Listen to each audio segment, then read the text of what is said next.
જમ્મુના પહેલગામમાં થયેલા આતંકી હુમલામાં જીવ ગુમાવનાર 26 મૃતકોને શ્રદ્ધાંજલિ આપવા અને તેમના આત્માના મોક્ષાર્થે મૃત્યુગયા તીર્થ સિદ્ધપુરના બિંદુ સરોવર ખાતે આજે 29 એપ્રિલના રોજ પરશુરામ જયંતીએ મહાવિષ્ણુ યાગનું આયોજન કરવામાં આવ્યું હતું, જેમાં યજમાન પદે નામિક ભટ્ટ બિરાજમાન થતા મહાવિષ્ણુ યાગના આચાર્ય વિશ્વનાથ આચાર્ય દ્વારા વેદોક્ત મંત્રોચ્ચાર સાથે મહાવિષ્ણુ યાગ યોજી મૃતાત્માઓને મોક્ષ મળે તેવી શ્રદ્ધાંજલિ આપી હતી। આ સાથે જ ભારતની સત્તા પર બેઠેલ લોકો દ્વારા એવો કઠોર નિર્ણય લેવામાં આવે અને અસુરી સામ્રાજ્ય નષ્ટ પામે તેવી માંગ કરવામાં આવી હતી।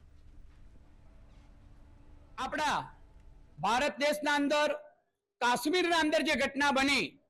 અને જેના અંદર આપણા સ્વજનો આપણે ગુમાવ્યા, જે અસુરોએ એમને નિહત્યા માર્યા, એના કારણે સાચી શ્રદ્ધાંજલિ એમને આપવા માટે આજે અહીંયા એક વિશેષ પ્રયોજન મહાવિષ્ણુ યાગ